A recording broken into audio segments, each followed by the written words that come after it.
It's Wednesday, which means it's time for another episode of The Stacks with me, Tracy Thomas.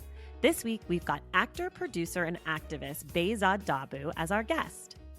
There is so much awesome stuff going on here at The Stacks.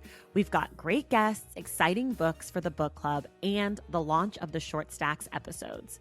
And there's more end-of-year fun coming your way. I want to say a special thank you to the Stacks Pack, who make all of this possible. They're our most devoted listeners who contribute to this show through Patreon. To be a part of the Stacks Pack and the creation of this show, to get inside access, early announcements about guests, and to join our virtual book club, go to patreon.com/thestacks. Our newest member of the Stacks Pack is Ardina Bull. Thank you so much, Ardina. And for the rest of you, make sure you check out patreon.com/thestacks to join the fun. If a monthly subscription isn't your thing, you can also do one-time contributions by going to paypal.me/thestackspod. To make sure you never miss a thing, follow us on social media and check out our website. You can find links to all of that in the show notes. Also in the show notes are links to everything we talk about on today's episode. If you use those links to shop on Amazon, you're helping the Stacks and it comes at no cost to you. Are you subscribed to this show? Great. Have you told all your friends? Amazing. Have you given the show a review on iTunes? No? What are you waiting for? It's so easy. Honestly, it takes you like 30 seconds. You can write whatever you want, hopefully nice things, but really whatever you want. And it helps the show so much. It helps us reach out to new listeners, to get on the iTunes charts, which we were number 6 last week on the iTunes charts and literature, thanks to you guys. So keep spreading the word about the show and make sure if you haven't yet that you leave us a review. All right, y'all, it is time. I am joined today by actor, producer, activist, and basketball enthusiast and historian, Behzad Dabu. Behzad is most well known for his roles on How to Get Away with Murder and the Showtime series, The Chi. Okay, let's do it.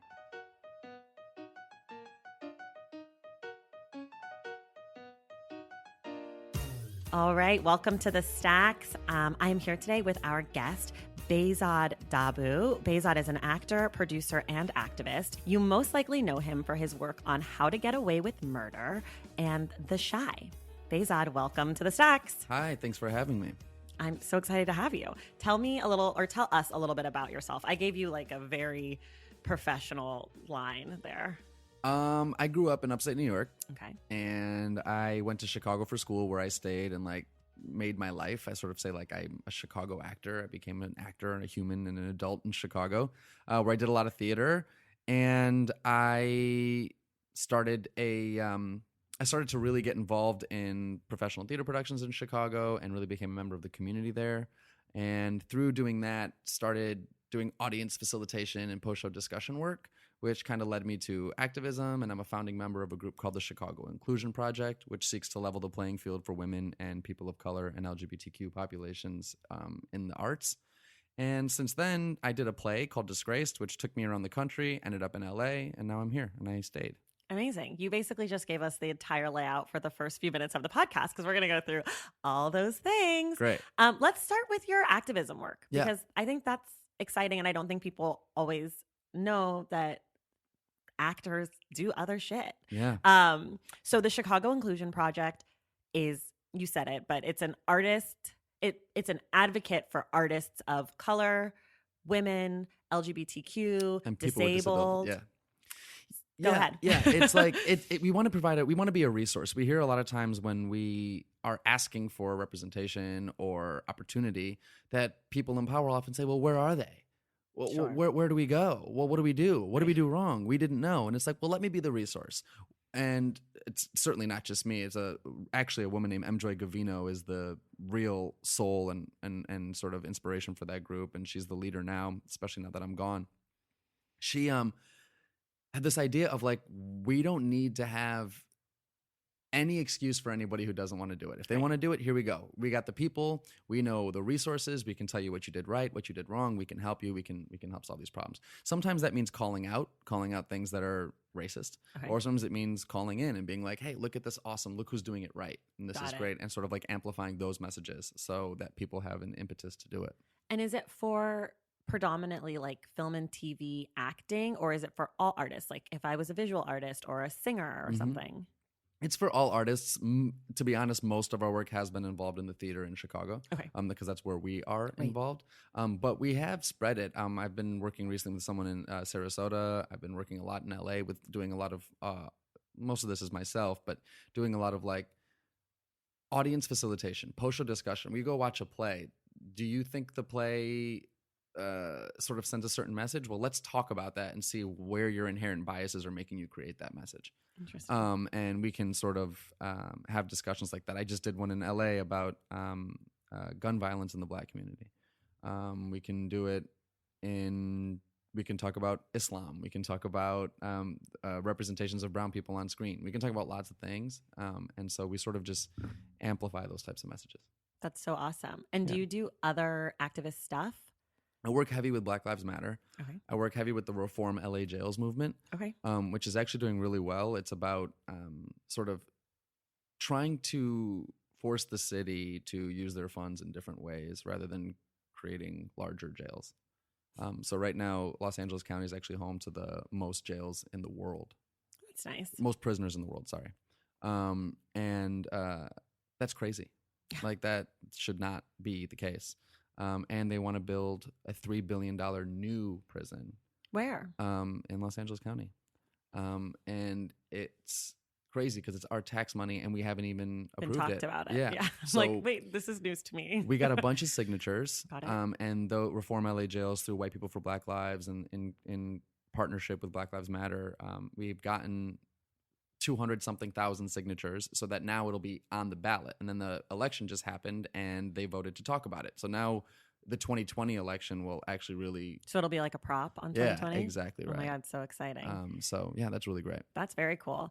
So you're an actor, Yeah. which we know. Mhm. And I want to talk to you about acting, but Sure. I kind of don't really need to talk about How to Get Away with Murder that Yeah. much or The Shy because I Got feel it. like those are famous things. What I do want to ask Yeah. though, and it'll be the only one about this, is Shonda, Uh-huh. Lena, Uh-huh. Viola, Uh-huh. like, are you just dead every time you go to work? Is that the greatest thing that's in the world? Yeah. Viola for sure. Viola is I've actually like worked with Viola Okay. a lot and have a lot of connect there. And there's something like special about her. Sure. And what I mean is that there's like certain people that you're like, there's like an aura, there's a spirit, there's an energy, there's a specialness, and it just like emanates from her that Right. they're specialness. And then I sometimes like do have that thought of like, when you go online and you see everybody you know is talking about Viola Davis, like Mhm. she makes a quote, everybody posts it. Mhm. You know, she wears a dress to the Oscars, everyone loves it. You know, and then sometimes I go, I know her. I know like, her. Like I can text her. Like Nice dress. I can email her. You know, I don't, but I could. You know Right. what I mean? And we're not like besties, obviously, but like just I have a connection there, and I sometimes feel special. But then I'm like, of course everybody's talking about her because if you meet her, you get it. You're like, Right. oh, you have it. You have there's a guy named Lorca, Francisco Garcia Lorca. He's a Mhm. playwright, and he talked about something called duende. I know Duende. Yeah. Do you know that I went to theater school and I had to do a whole paper on Duende my freshman year of college? I did not know It's that. basically like the figure eight, right? Yeah, like it's it's like the movement of like It's a flow, it's a a vibe. vibe. It's what we call today swag. Yes. But he describes it sort of in men, that like certain men have a duende and that women would be attracted to that duende. But I think that can go for all people, all genders. And Viola Davis definitely has duende. But she also, this is what I'll say, and I love And to hear grace. that like she's like got that vibe because not only does she have that, but she's also really fucking talented. Oh, Because incredibly there are talented. people who have all the swag in the world who are like, you see them in a movie and you're like, she's still not that good. Oh yeah, for sure. She's got talent, grace, intelligence, Yeah. compassion. She's the all of it. whole- the She's whole got the whole thing. thing, but it's special. It's something different. Right. It's like it's not what I've seen. And to be honest with Shonda, Mhm. I hate to like burst this bubble. I've actually never met her. Oh, really? Yeah. Because she's not your show. She's not the showrunner. Correct. Got it. She works heavily on Grey's Grace. Anatomy. I know she, and I'm not trying to understate her involvement in How to Get a Murder. I'm sure she is heavily involved. Right. But She's as just far not as like there day to day. exactly on the day to day, You can only be one place exactly. at a time. I don't see her. And then Lena is an inspiration to me sort of from afar. She actually went to the same college I did, but Okay. in different years. We didn't know each other much. We've met a few times on set, and she's Mhm. great, but another person who my day-to-day interactions isn't heavy with Lena. But I follow Lena heavy on social media, Yeah. and I follow Lena's career heavy. Right. I could probably like list off her resume right now. So Lena's an inspiration to me. Lena's in gonna her find out you're a hustle. fanboy, like, Yeah. because you know Lena loves the stacks. Obviously, who doesn't? I have a friend who says that in Hollywood there are workhorses and there are show ponies, Okay. and Lena's both. Okay. Got it. Lena's like, and like show ponies are the ones who are able to like go on Kimmel and be Right, charming and right. go on Ellen and like sell their thing, Right. but also like work really hard. And that's Right. Lena. That's awesome. I Yeah. love to hear that. I think it's cool that, like, of all the things you could be doing in Hollywood, there's so much stuff that's crap. And I feel like it's neat that your work with like the Chicago Inclusion Project is connected. Like, you're working on shows run by women, you're working with powerful women, women of color, men of color, like Yeah. inclusive shows. I mean, on How to Get Away with Murder, your character, I don't know if this is a spoiler, but he's gay. Is that a spoiler? He becomes gay. Yeah. Well, he becomes out of the Yeah, closet. So that's why I yeah, wasn't sure. comes If out it of was closet, yeah. So, but like, that's all kind of the work Yeah. that Well, I you mean, do. yeah, because it's the type of things that I attract. Right. So like I turn down the crap. Okay. So then like there is nothing left. Right. But That's the true. good stuff, I turn down the crap, and What a luxury to turn down shit, huh? you have So to. great. You have to. I didn't in the beginning of my career. Right. There's things in my career I'd love to scrap. Yeah, that you're like, I wish nobody would ever know about this. Yeah. I'm so sad someone saw this. I've called IMDb a couple times to scrub some things. Oh, really? That's but- interesting. But I it's not worth it. Mhm. There's like, yeah, I might do some crap for something that's massive, but right. but for some of the things, it's like, for what? I'm going to do this for what day, to like, to what detriment to my dignity, to what detriment to my people, to what detriment to like my family, Right. to see something that puts no good into the world. I actually believe that like we as actors, it's a service profession. And I actually believe that we are sort of avatars or catalysts to go through an experience. A character goes through an experience so that we don't have to. Same Right. thing in a book. We read a book so that we can learn about what the characters are going through so that we don't have to go through that same thing. We Right. can learn that lesson. So if I'm going off on tangents, but this is the real thing, is that the majority of people in America don't meet people that aren't like them. Sure. The majority of people in America, and the majority of white people in America, don't have a non-white friend. And that's Right. like the truth. And so if now the only representation they're going to see of a person that looks like me is on TV, and there are 2,200 series regulars last year, and 22 of them were people that look like me. 22 of them were Middle Eastern or North African or South Asian. That's crazy. So that's 1%. And then 70% of the time, so like 14 of those 22 people Our were bad threats. guys. So now you see 22 people of color, 22 people that non-black people of color, and 14 of them are bad guys. Then that's what they are. Then that's Right. what you know. Then that's what it is. Right. And so I'm really trying to change that narrative. You don't want to be a bad guy. Or a bad guy for no reason. Right. Yeah. Right. Like, you Or know a what it is? bad guy that's not going to get you like an Oscar. Like, you could Yeah. do Training Day. Like, if that's what you had to do to get your Oscar, Yeah. like, you'd do it. But also, like, you know what's amazing about Training Day? Like, it's a perfect example. He's not a bad guy because he's black. Right. He's a bad guy because he's a bad guy. Sure. But I wonder if that distinction people make when they're watching the film Mm-hmm. who aren't exposed to a lot of black or brown people. Yeah, I Like, wonder that too. it's a distinction that you and I can make as people of color. But Right. I wonder if you're not, Yeah. you just think, of course, he's a bad guy. I played some bad guys. Like I did a show called Blood and Gifts Okay. where I played a warlord. I played an Afghan warlord.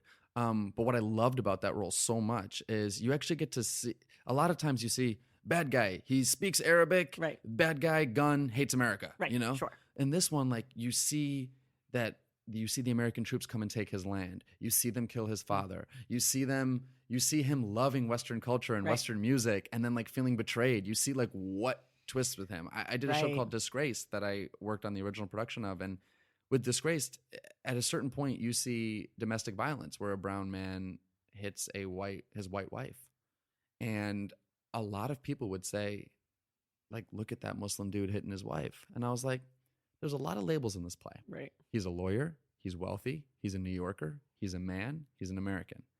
You just said, look at that Muslim dude. Why didn't you say, look at that lawyer beat his wife? Look at Right. that Knicks fan beat his wife. Look at that rich guy beat his wife. Right. Look at that man beat Yeah. his wife. Right. You put a certain label on it. It's just interesting. That kind of stuff I'm always interested, because you said in Training Day he's not a bad guy because he's black.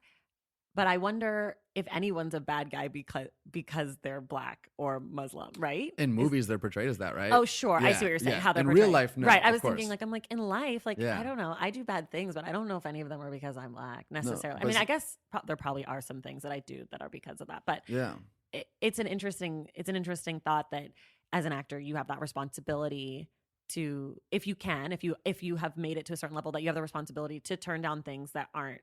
totally. I mean, I guess not every actor, that's a choice that you've made. And I think that's commendable. Because a lot of times it'll be, Bradley Cooper is the Yeah. hero, and then there's like a whole bunch of bad guys who are like, we're only bad because we go Allah Akbar, Yeah. and then we're bad. Right. And it's like, well, I don't mind playing a bad guy, but show me why he's bad. What did you do to hurt him? Right. What happened? Right. Like, why is he angry? Right. Sure. Because there are bad guys. Yeah, there's bad As guys. Nicki Minaj would say, everyone needs a bad guy. And Chun-Li, which is also a whole other story about race. But I really like the song, so Chun-Li. Okay, cool. So you're also a trained theater actor. Yeah. And I went to theater school and I love the theater. Where'd you go? I went to NYU. Cool. And I studied theater and I love plays, and we talk a ton about books on this show, Yeah. but it's very rare that we get to talk about plays. Yeah. And I know that you do work with new plays and Yeah. that sort of stuff, but I kind of want to talk about some like great plays that you either love or characters Yeah. you love that you've read, like Yeah. things that, because a lot of plays don't always work on the page. I Like- read a lot of plays. Yeah. Like have you ever seen or read Pillow Man? Yeah. I saw it and I read it. Saw the original production. Me too. Mhm. But on the stage, it's like the most magical thing. And on the page, I don't know if I would recommend it to someone. So I Mhm. don't know if you can think of any plays that you really love that are great on the page for people who are interested in that kind of reading. I think the most beautiful play I've read in years Okay. is actually a guy who lives in Los Angeles. His name's Rajiv Joseph. Okay. His most famous play was a play starring Robin Williams on Broadway called Bengal Tiger at the Baghdad I Zoo. saw that original. Yeah. I actually don't like that play. I did not like it, but I did like, there's like a gold toilet. Yeah, I actually really, it's so funny. I think Rajiv Joseph is one of our best writers living, and I think that's his worst play, even though it's his like most famous play. That's interesting. I think it's his worst play. That happens a It lot. happens on Eminem albums all the time. Like the one hit they'll put on the radio is the You're like, worst "This is song, bad." and then but there's a play he wrote. It's not his most recent play, but it is a recent play. It's called Guards at the Taj. Okay. It's the most beautiful play. I Okay. think it's. I think in 50 years people will be studying that play. Okay. If Rajiv Joseph is listening, I hope you listen past where I said I didn't like Bengal Tiger, Okay. because Guards at the Please. Taj is so I'll just incredible. send him a message being like, keep listening Keep to listening. this part. Guards of the Taj, it's so incredible. It's so beautiful. It's about beauty and art and the meaning of our duty, like the meaning of our jobs. And I'll give you a synopsis. It's about it's two guys, and they are guards at Okay. the Taj. They are guarding the Taj while the Taj Mahal is being built. Oh, that's cool. And so it's sort of this weird, they talk kind of like today. They say things like gonna and what's up, but they're obviously in like the 1500s or whenever the Taj Mahal is being built, and they're guarding it. And their only job is that they cannot turn around to look at it, because if they take their eyes off the target, someone might sneak in and do something. Because it's so beautiful to like take their breath away kind of thing. Yeah, and they'll be distracted. So they have to their job is to stare forward. That's their job. But everyone is like, they're looking at people looking at it. and they're seeing, everyone's like, oh my God, it's so beautiful, but they're not allowed to Oh. see it. It asks you this question about your job. Like, what is your piece in the machine? Like, what is your cog? Like, what is Sure. your job? And then, of course, what is beauty? Like, it's such, so I don't want to spoil the Okay, rest of the play, but okay, it's so gorgeous. okay. And it's quick, and everyone, I think if you're a reader, you'll love it. Okay, I'm going to put this in the show notes. I put everything in the show notes. I'll put Behzad's social. I'll put all that shit there. Okay. But we'll put this play, so don't worry. You can find it. What about a play that you've been in, like a role that you've loved in the theater? Yeah. I think I worked the original. I created the original character of Abe in Disgrace. It went on to Who win wrote Disgrace? Ayad Akhtar, Okay. and Ayad Akhtar. That play It went won on the Pulitzer, yeah, it won the right? Pulitzer. Okay. And then Ayad also has a novel which was on Oprah's book club, New York Times bestseller list, called American Dervish, Okay. which is fantastic. He also has other plays, The Who and the What, Junk. He's got a play called Invisible Hand, which is brilliant. So he's got a lot of great plays. But Disgraced was an experience. I've done that play hundreds and hundreds and hundreds of times all over the country. I've had discussions after every single performance of it with crowds from 20 to 800 all over the country. Wow. And then I think it's a perfect play. I think every line in the play, from the first line to the last line, is necessary. I don't think there's one line I would cut from this final version. Sure. The final version that has been cut. I think it's perfect. I think it's a brilliant piece of writing, and I think it's just like exquisite. That's awesome. Yeah. Okay, well, we're gonna put that on too. But that would be difficult to read. Okay. I mean, it wouldn't be, but it's to see it is with great actors. Yeah. Is that's something. the thing that's tricky about plays sometimes, is you could have a really great play, Mm-hmm. but it doesn't read because it's not supposed to be read. Yeah, and Shakespeare's day, they used to say, we're going to go hear a play. Right. They Well, would. I love Shakespeare, Me too. and I read a lot of Shakespeare. I actually am doing a challenge where I'm reading every single one a month. So Woof. it'll be 37 Let months. me know when you get to like Winter's Tale and Cymbeline. I love Winter's Tale. I'm in the beginning right now, so it's actually a lot of stuff that I don't love, like Comedy of Errors and like Taming of the Shrew. I'm bored. But I did just get to read Richard III, which I love, so that was fun for me. Yeah, that's House of Cards. That is. Yeah, Richard III is House of Cards. That is. I never even thought about it like that. House of Cards, the British version literally just took Richard III. That's so interesting. Yeah. Well, a lot of those plays don't translate Mm-hmm. when you're reading them. Like I have to read them out loud to myself. Mm-hmm. But a lot of plays are like that, where Mhm. you can't imagine it or get a feeling for it because you're not in a room with other people and you're not experiencing it. But that is the magic of the theater to me. August Osage County too is so brilliant. Oh my God. Yeah. I saw the original, or I saw the one on Broadway, not Right. this Chicago. I saw Chicago. And it was so amazing. And then the movie came out, and I liked it because I liked the play so much. But my husband was like, this is weird and bad. And I was like, no, it's not weird and bad. It's really great. It's the second act. Like there's, but I guess that's the magic of nearly the experience I had in the theater when I saw the movie. No, it's nothing like it. Yeah. But that's the theater. I saw Meryl Streep in Mother Courage at the park in New York, and the park, the central one. Mhm. And it was raining, and she changed the whole blocking and stomped through the mud. And I saw that, and no one else did. Mm-hmm. Like Yeah. that's the theater. I was there that night. Yeah. So I think that's always cool about the theater. But let me ask you, what's next for you, if you can? Is there anything coming that we should be excited about? I'm doing a lot of producing. Cool. I've been producing. I've been a part of a producing team of shows on Broadway. Nice. But I'm trying to do more producing of my own stuff. I'm trying to create my own content. I'm trying to tell stories, like the things I want to see on screen, instead of like talking about it and asking other people to do it. I'm trying to like just do it myself, which is really hard. And there's a lot of barricades and fires to put out every day. But I am working on creating my own stuff. I'm working on producing the work of my friends that I admire. I'm trying to just like be a creator rather than like relying on being a cog in the machine. Sure. That's awesome. The last thing we'll talk about before we dive into, well, actually, I know this is going to come up when we talk about books, so I'm going to skip it and wait for later. We're going to dive in to the Stacks questions. Okay. And we always start this way: 2 books you love and 1 book you hate. All right. Let's start with the one I hate, because I feel like I'm going to get flayed for it. Okay. Everyone kept telling me to read this book called All the Light We Cannot See. Ugh.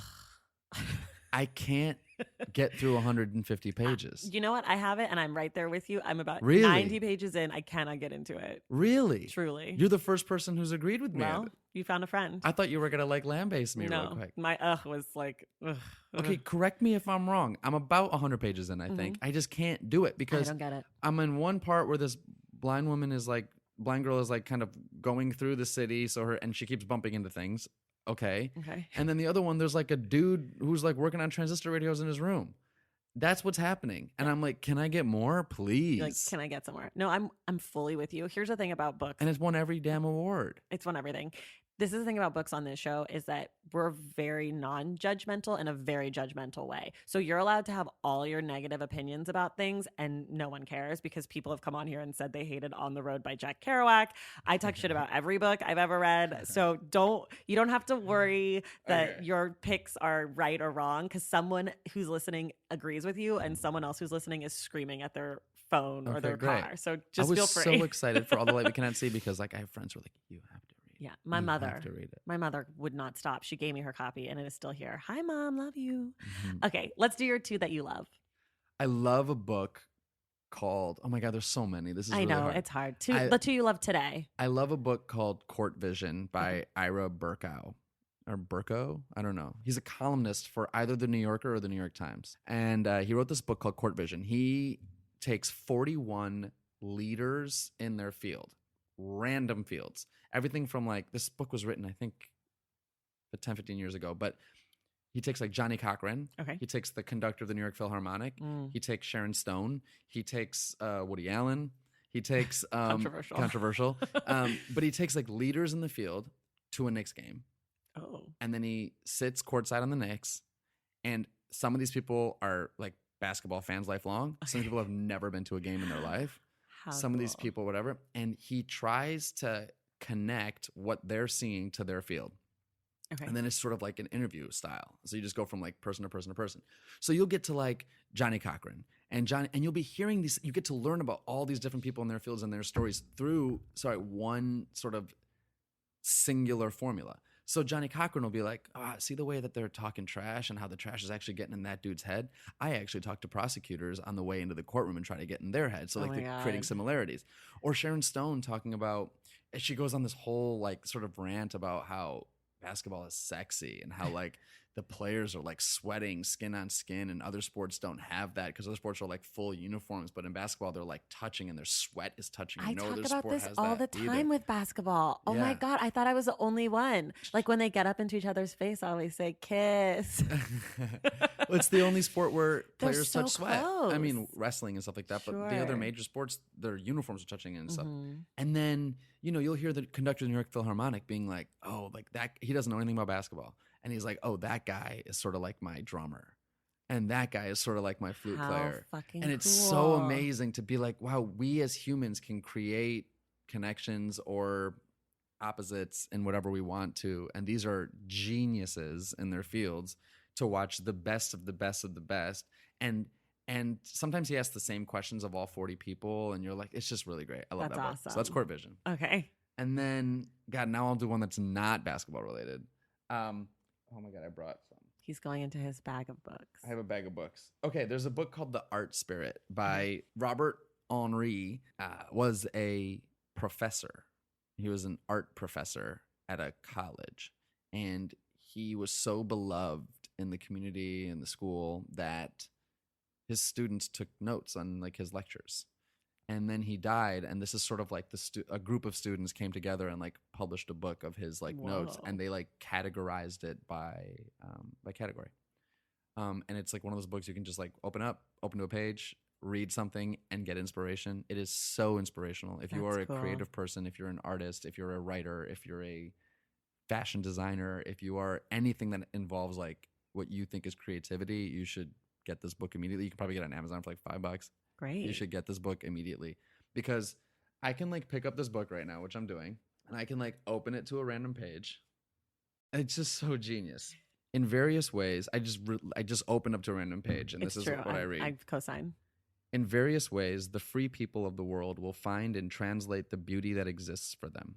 The musician, most often in the hidden space of the world. The sculptor, closer to nature, feeling her forms, needing her inspiration. The poet, from the simple people in remote countries. The painter, it seems to me, mainly from all kinds and conditions of people, from humanity in the making, in the living.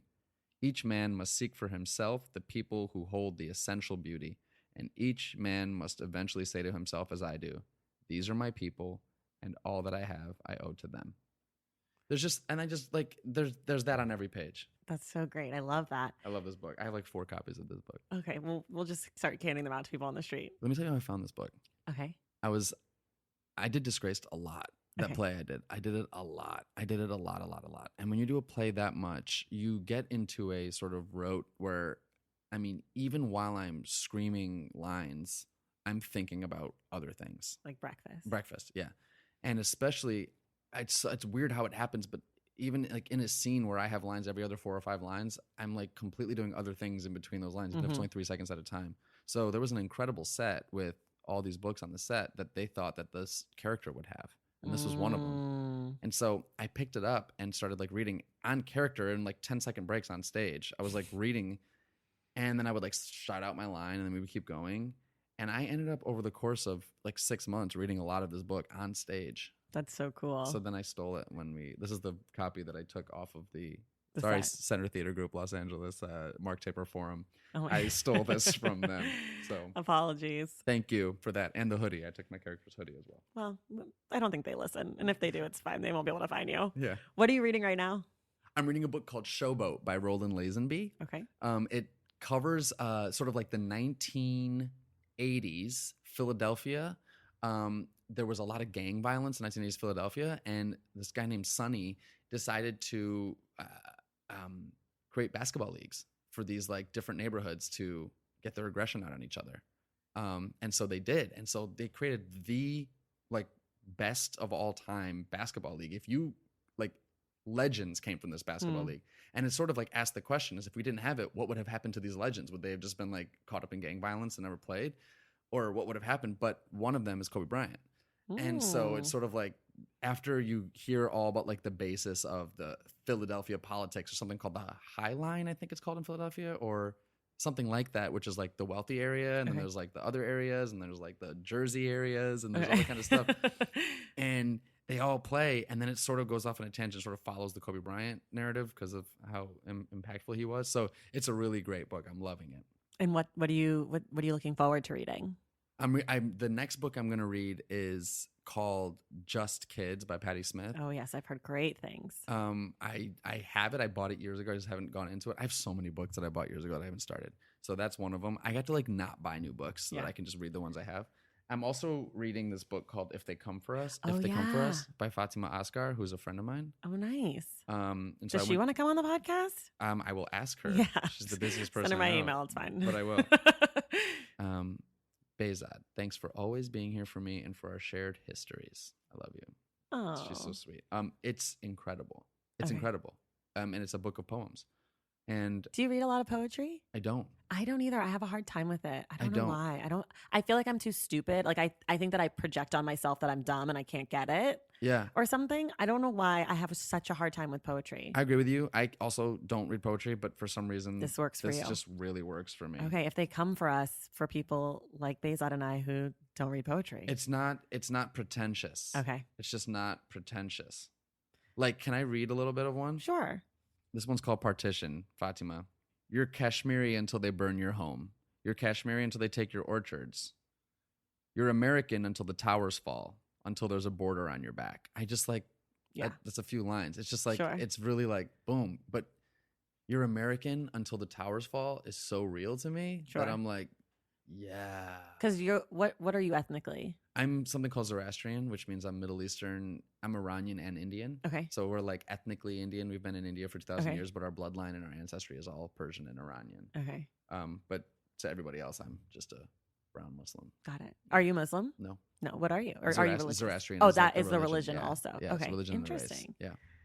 I've never heard of that. Freddie Mercury was a Zoroastrian. You know, Freddie Mercury was not something that I grew up with as a child. To the point that my mother just went and saw Bohemian Rhapsody, and it was over Thanksgiving, and I got in the car, and she was like, "Did you know that was a true story?"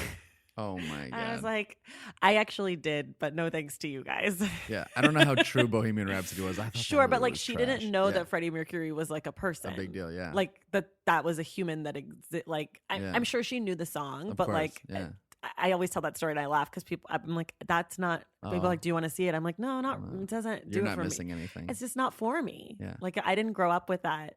You know. I grew up with Queen. Did you? Loved Queen, and that movie couldn't do it for me. Okay, that's fair. How do you pick a book? Like what to read next? Oh man, I'm so bad at this because, like I just said, I have so many books I've bought that I have not read yet. Sure. Like lots of them, like Me maybe too. 100. And I'll go and sometimes it's a book I keep hearing about. There's one called Exit West by... Yes, that was the first book we did on the show. You should read it. I think you would love it. How do you say it? Majid? I've been calling him Mohsin Hamid. Mohsin Hamid. I think but that's I right. don't know if that's exactly right. I think, and so that is because so many of my friends, people I respect, are like, you have to read just from this book. Conversation, it'll work for you. So I haven't started that, and I bought it a year ago. Okay. Whenever it came out, I bought it, and then there's that, and then sometimes if I like an author, then I'll read another book by that author.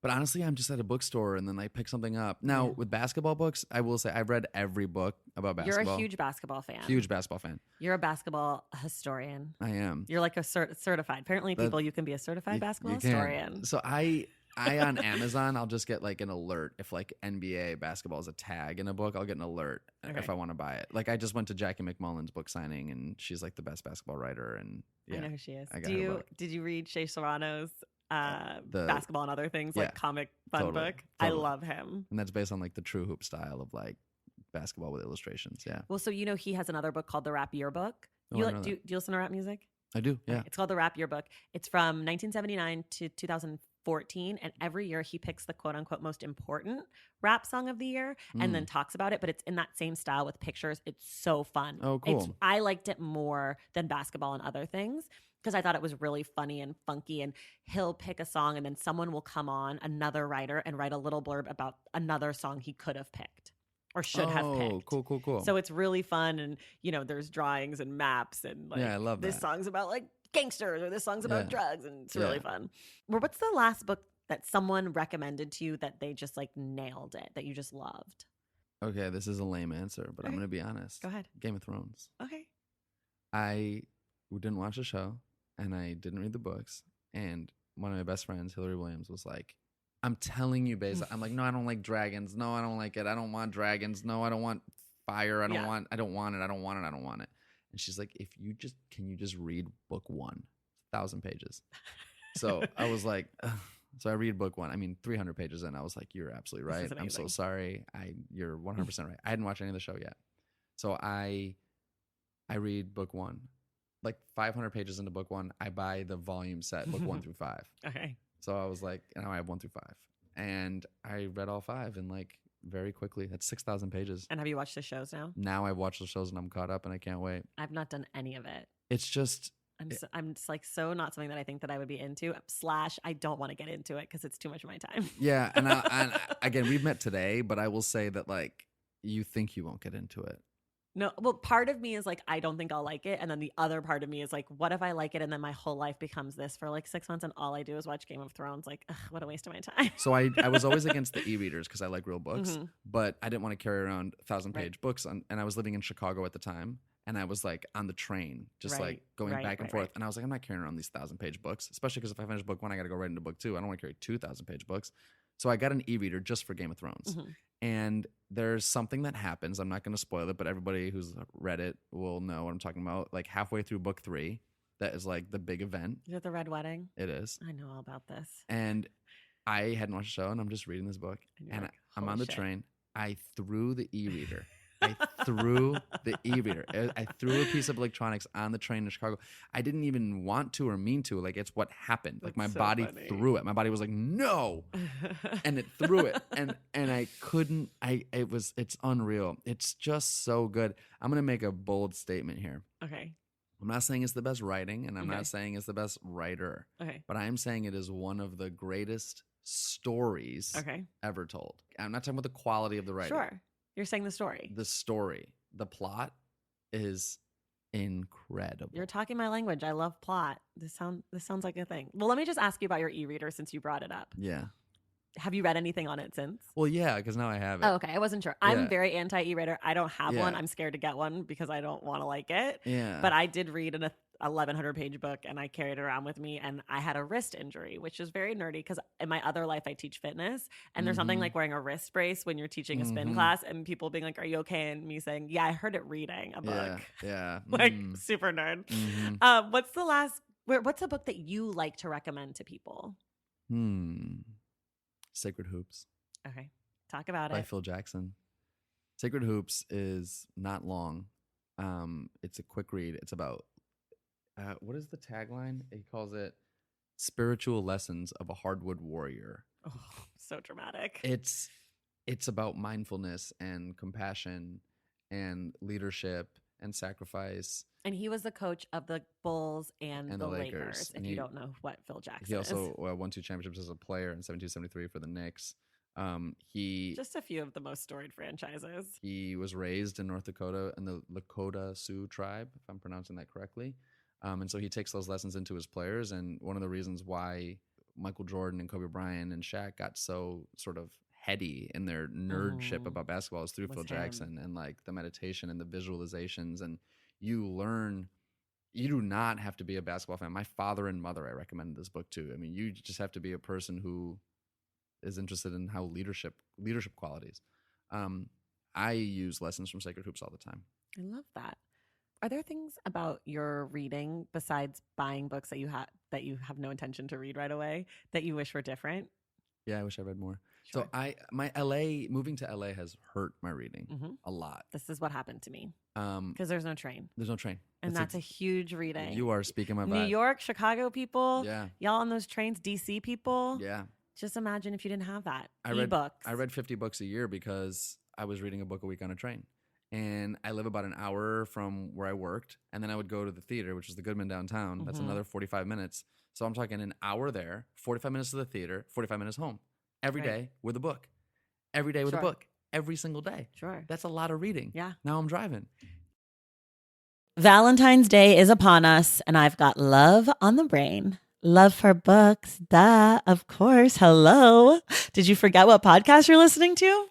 I love bringing you all great reads, exclusive author interviews, and behind the scenes book gossip. But I can only do that with your support over on Patreon and Substack. Our Stacks Patreon community, also known as the Stacks Pack, is where you can go for book club meetups, a private, very active Discord, and a year-long mega reading challenge to help you achieve all your reading goals. Plus, you also get that monthly bonus episode. Now, over on the Substack, you can subscribe to my newsletter, Unstacked, where I keep the book conversations going. I also give you a healthy dose of sports and pop culture, definitely some hot takes happening over there. And again, that bonus episode.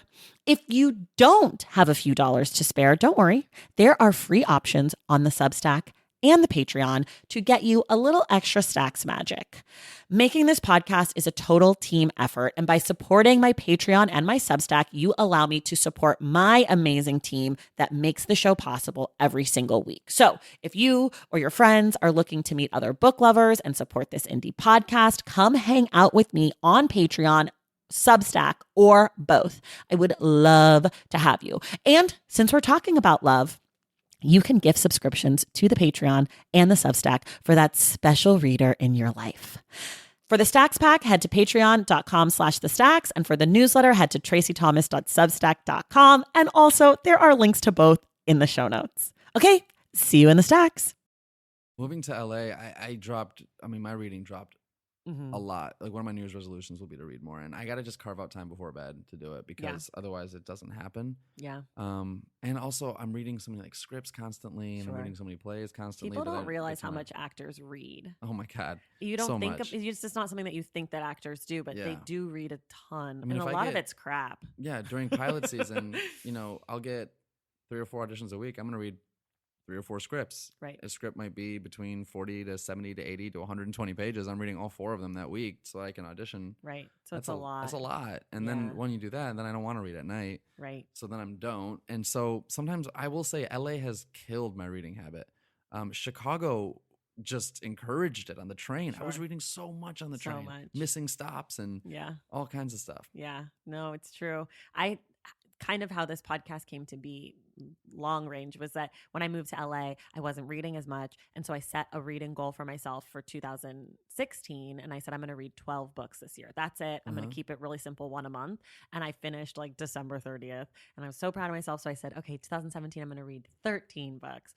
I ended up reading 24. Whoa. And because I just hit my stride. I finally figured out how to get it back in my life. But for me to hit the goal, it was important that I gave myself a very specific goal. So not just read more, but this many books. And I wasn't super strict. If a book that I started in January, I finished in February, that was okay. As long as I finished 12 books by the end of so I wasn't crazy. Yeah. You can do 2 in June. But people are always well, how do you? And I'm you just have to set a really specific goal, just I guess everything else. If you want to make actual change, you have to set a goal that's specific and something that is attainable. Because I think a lot of it is if you set crazy goals and you don't achieve it and it's your hobby, it's kind of this isn't fun. Like you don't want to feel bad about it. So I tend to go low on goals for hobbies and higher on goals like professionally. That's cool. I just think like it's supposed to be fun. Yeah. That's me.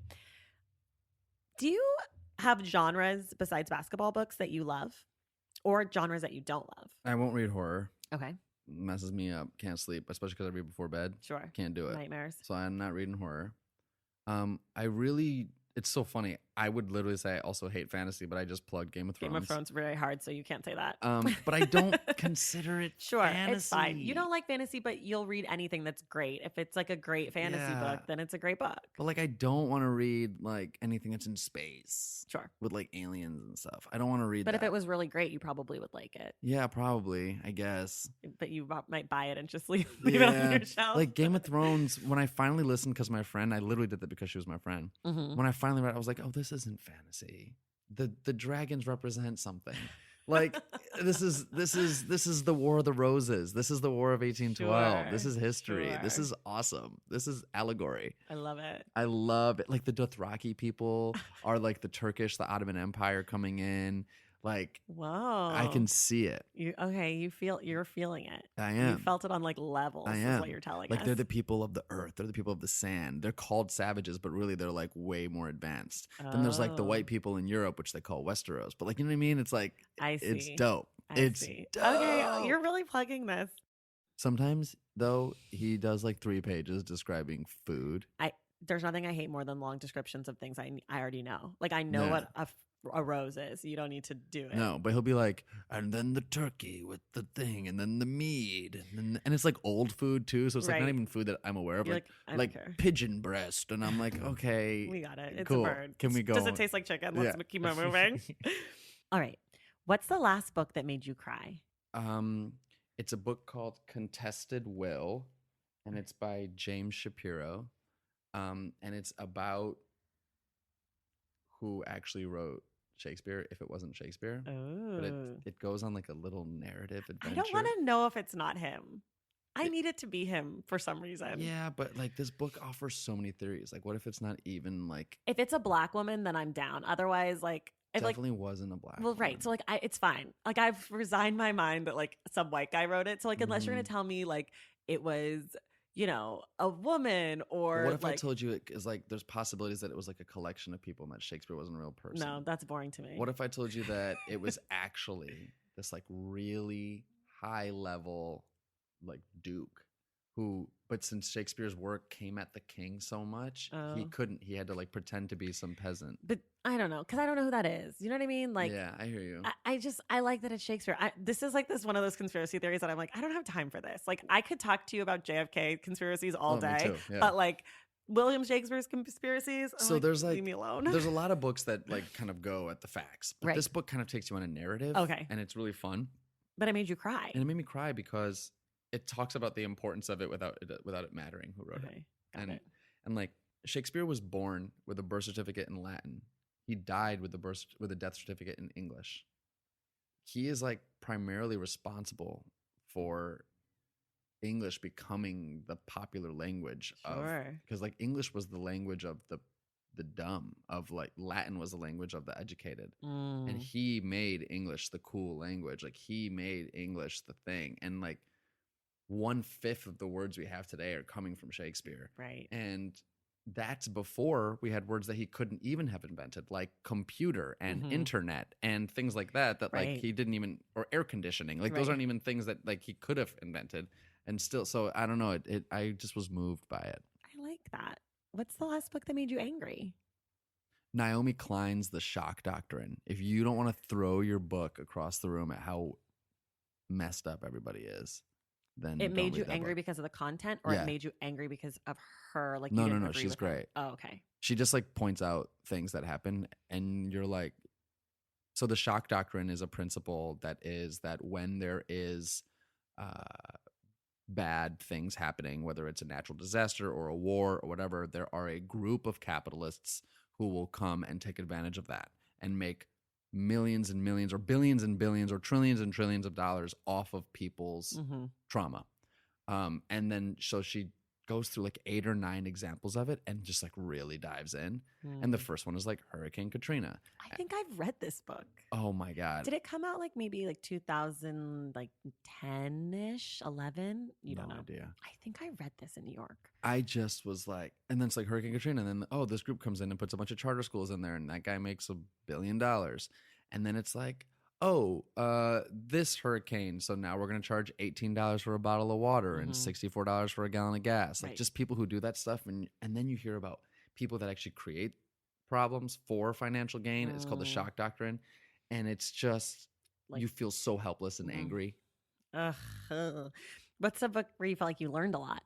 I read a book called, I think it's called Things You Should Learn in High School, Things I Didn't Learn in Things School. that your things my Things you teacher teach in- never taught yeah. you. Yeah. I know what you're talking about. Oh, there's also a book. There's a guy who does, he's the guy who wrote Living Biblically, but he wrote another book about A to Z. He reads the whole encyclopedia. What's this guy's name?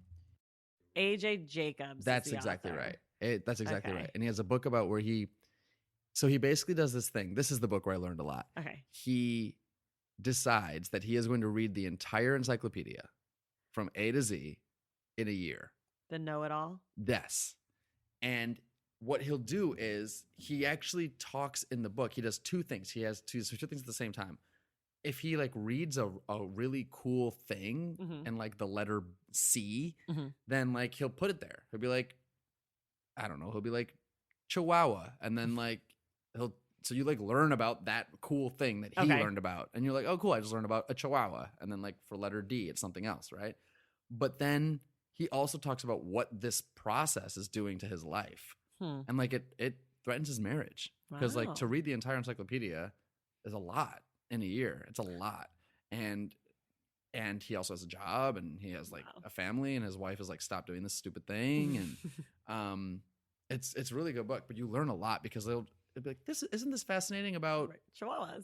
whatever whatever it is. I love little factoids. I think it's always fun. You'd like that book then. I'm always the person who's like, oh, did you know? People are like, you're annoying. You didn't know that. Where did you read that? I'm like, it doesn't matter. I did learn it. What's the last book you read or what's a book that you're proud to have read? A book that I am proud to have read. I read Anagoche. Chimamanda Ngozi Adichie. Yes. Which one? Americana. Oh, Yes. so good. To Between the World and Me, Ta-Nehisi Coates. We did that on the show too. I'm really happy that I read that. Really Love proud that that I book. read that. More importantly, I'm really proud that I read his Atlantic article, The Case for Reparations. Oh, so good. Did you get his We Were 8 Years in Power? No. That book? It's it's one article of his for each year of the Obama administration. Right. Technically, it's not quite. Technically, it starts in 2007, I believe, or something. It's, anyways, and it follows his career. So like the Case for Reparations is in there as one, but at the beginning of each year, he talks about himself, where he was in his life and in his writing career. And it's really interesting because there's a point, I think maybe it's before the Case for Reparations, or maybe it is that one where he talks about how he's finally proud of like he's finally pleased with where he is as a writer. And it's really cool to read his work. It's cool to read his work chronologically and hear him talk about it. He writes something about Bill Cosby and he's like, I wish I could take that back. Like, I wish that I had talked about these other things about Bill Cosby besides just the pound cake speech. And I wish that I had been critical of his relationship with women and and it's just really, and then you read the article and you're like, yo, this guy's a genius still. Like I think he's one of our greats. Of course he for is. sure. He's absolutely one of our great thinkers. Absolutely. He's just so smart. I really agree with that. You should check it out. You don't have to read it all at once, but it's cool to see his growth as a writer. Yeah. And by the way, throwback, you said, what book do I recommend to people? Between the World and Me, I recommend a lot, especially to a certain kind of person. Yeah. It's so Heavy is a book by Kiese Layman, who's also a great American thinker. He's a Black man from Mississippi, and that's his memoir. It just came out and I read it in like so quick. It's amazing. And it is what I like to call Coatsian, because it is Ta-Nehisi Coates in the sense that it's talking about race in America, but it's much more personal than Between the World and Me. Like he's talking about his weight, addiction, like all sorts of stuff it's much more personal, but he is painting this bigger picture about America and the American South and what it means to be Black and what it means to be overweight, and he talks about his mom a lot. So it also incorporates a feminist angle, which is it's really great, but it is very Coatesian. So if that's something that you like, I suggest. I'm just making you buy a bunch of new books. I know. Thank you. I have 14 to read at home still, but okay. How about this? What's a book that you've read that you're embarrassed about?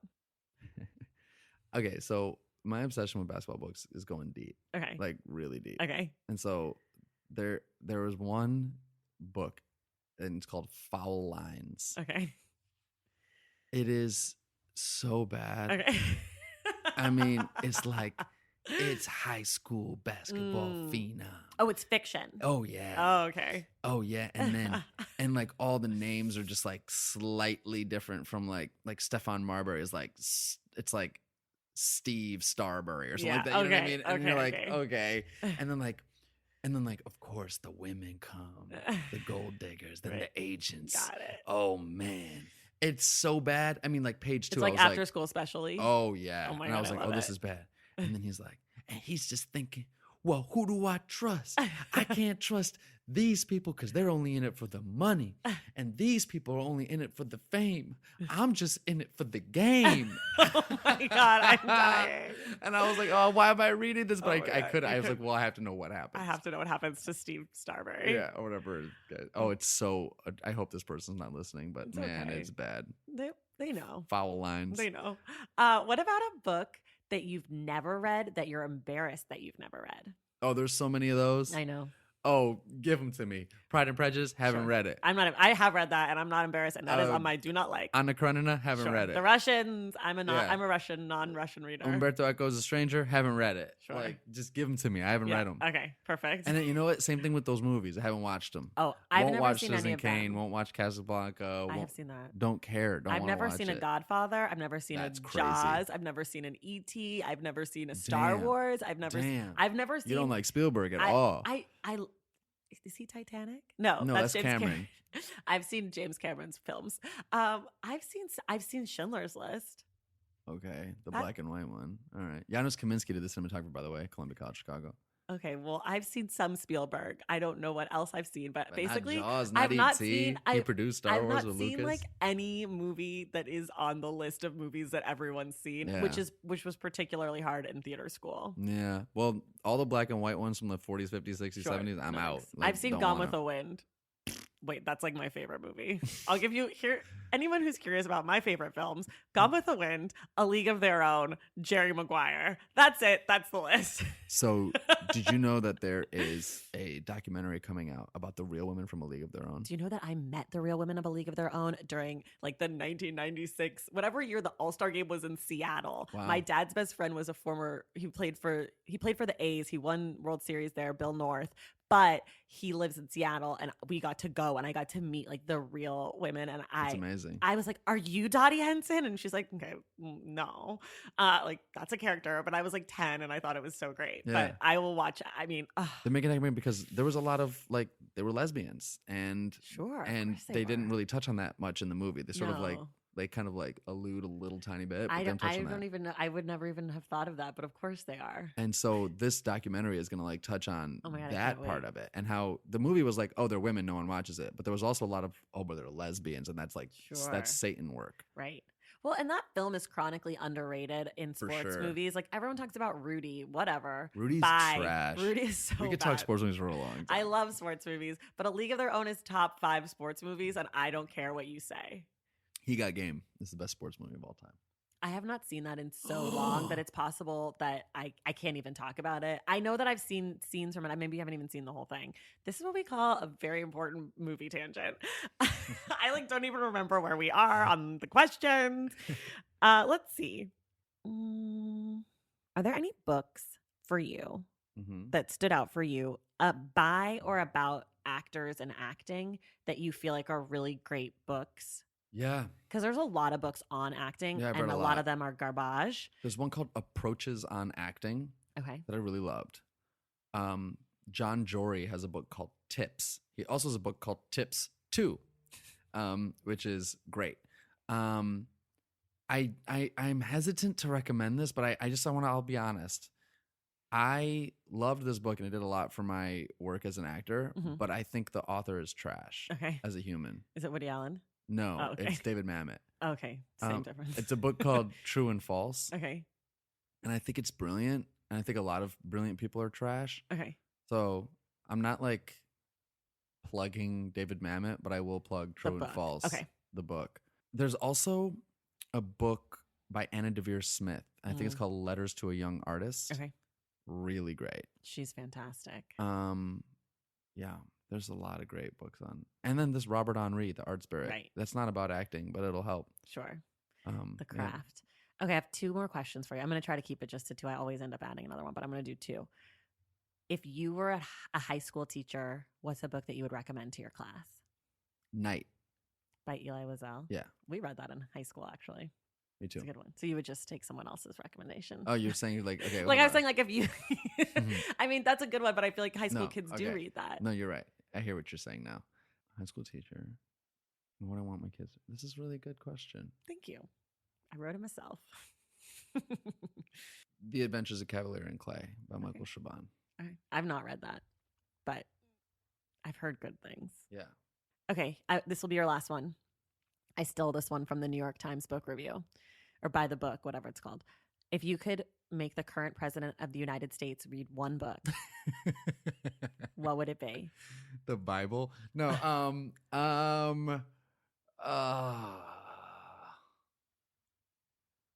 I don't know that he's capable of like understanding anything. So I don't know that he would get what I'm trying to get at. But honestly, like one of those Shakespeare's, one of those like Kingdom Shakespeare's, I'd love for him to read Richard III. I think he is Richard III. Of course, I'd love for him to read Richard III, but I don't think he's capable of being like, oh my God.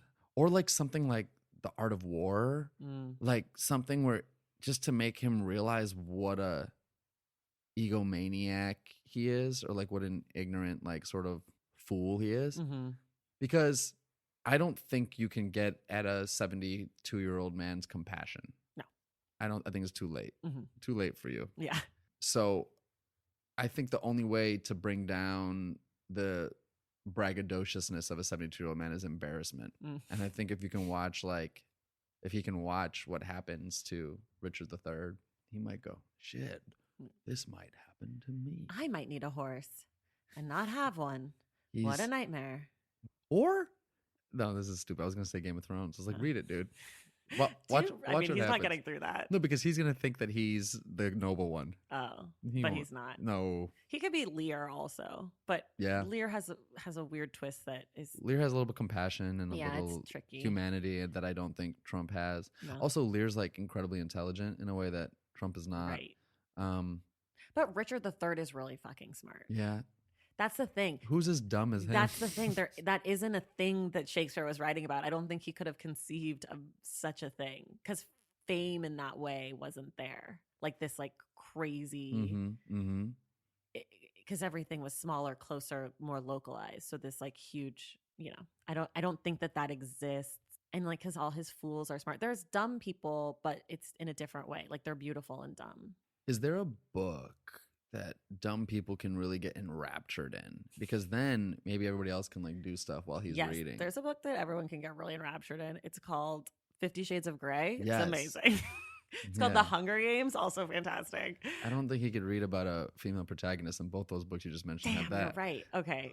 This is hard. This is like, you're like having to cross it off. You have like 100 books. You just keep going through why these don't work. I read all 3 of the Suzanne Collins Hunger Games books, by the way. Of course. How could you not? They're Ordered so them good. online. Like, ooh, these are great. I read them over Thanksgiving one year, and it was the greatest. Okay. So you're coming back next week. We're going to talk about Open City by Teju Cole. Do you want to do like a little, just a little tease? What did you think of the book? I liked it a lot. Okay. I really liked it. Ooh, he liked it. Okay. So we'll be back next week. Behzad, thank you so much for being here. And everybody else, we'll see you in the stacks.